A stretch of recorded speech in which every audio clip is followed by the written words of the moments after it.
menopauza bilan klimaks sizlarga mana shu ikkalasini farqini aytib bermoqchiman. Klimaks bu 1 yil davomida, ya'ni 12 oy davomida hayz umuman kelmasdan to'xtashi bu menopauza deyiladi.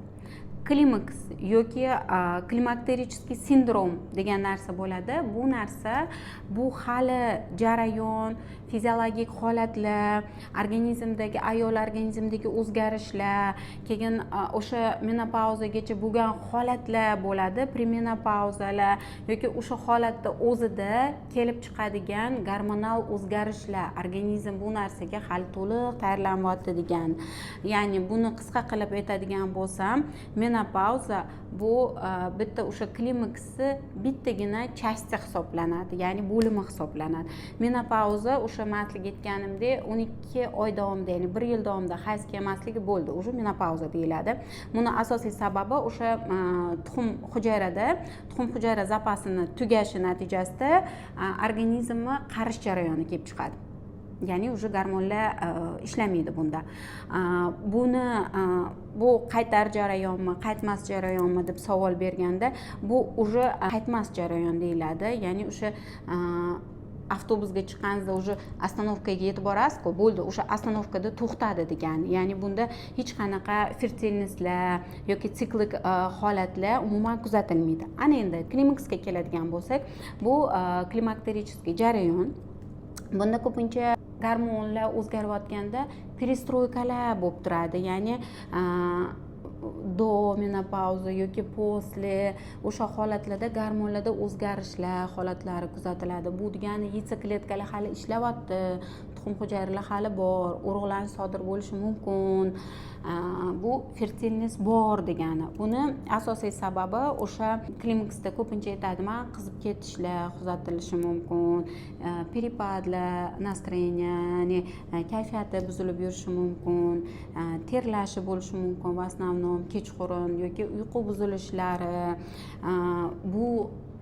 Bular ko'pincha mana kechqurun ko'p terlayapman, bitta gap kamlik qilyapti, ikkita gapirsa xafa bo'lib ketyapman, o'zimni tushunmayapman, yeb ichishimda ham halovatim ham yo'q, ter bo'lib, suv bo'lib oqyapman deydi. Bu holat o'sha ayolimizda estrogenlar miqdorini kamayishi natijasida kelib chiqayotgan holatlar hisoblanadi. Buni o'sha menopauzadan klimakterichskiy sindromni ikkalasini farqini oladigan bo'lsak, menopauza o'sha hayz to'xtadi degani, klimakterichskiy sindrom degani bu hali gormonlarga adaptatsiya, organizmni ko'nikish jarayoni bo'ladi. Bu ko'pincha ba'zi bir holatda 10 yilgacha ham davom etishi mumkin. Bu o'sha ayolimizning fiziologik holati, psixoemotsional holatlari va shunga o'xshash jarayonlar natijasida bu klimakterichskiy sindrom uzoq davom etishi mumkin va qaysidir paytga kelib o'sha yetilgan follikula ba'zan ovulyatsiya jarayoni beradi, yorilib homilador bo'lib qolish ehtimoli bor, ko'p. Bu narsa fanda ham kuzatilgan. O'shaning uchun ham bo'ldi, men o'sha qizib ketyapman, terlab ketyapman, mana bunaqa holat bo'lyapti, ishtaham mana bunaqa bo'lyapti, uyqu buzilishlari bo'lyapti degan holat bu klimaks degani. Hali bu yerda gormonlar ishlaydi va homilador bo'lish ehtimoli bor degani. Menopauza bo'lganda уже bo'ldi degani. Bu 1 yil davomida hayz to'liq kelmaydi. Klimaksda 3 oyda bir kelib qoladi deydi, 4 oyda bir hayzim kelib qolyapti deydi. Bu holat даже o'sha hattoki 10 yil, undan oshiq ham davom etishi mumkin. Organizmda o'sha qolgan follikula kimdadir 3 ta, kimdadir 2 ta qoladi-ku. Men bu bizning ekochilar ham ko'pincha qo'rqishadi, buni tez olib qo'yish kerak. Hattoki o'sha bitta follikulani o'zi ayolga ba'zan 5 yilga, ba'zan 10 yilga, ba'zan butun umrga ham ishlab berishi mumkin. Buni hech kim o'rganib chiqmagan, 100% bu narsa o'rganilmagan holat. Shuning uchun bu holatda o'sha ayoldagi o'zgarishlar, shikoyatlar, o'sha hayz siklini qanaqa darajada kelayotgani yoki umuman bir yil davomida to'xtadimi, shu to'g'ri savol berganimizda o'sha javobini ola olsak, shunda tashxislash ham oson bo'ladi. Bu ayolimizni davolash ham oson bo'ladi.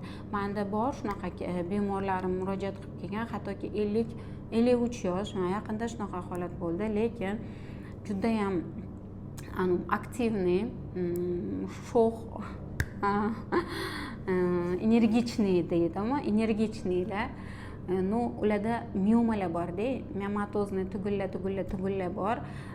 Shuning uchun men bularga 5 yil oldin ham bilan ko'rganimda aytganman, iloji bo'lsa bu miyomatoz tugullarni qilishingiz kerak. Yo'q deydilar, men hayzim tugasa qarib qolaman deb aytadi. Yo'q, bunaqa narsa bo'lmaydi.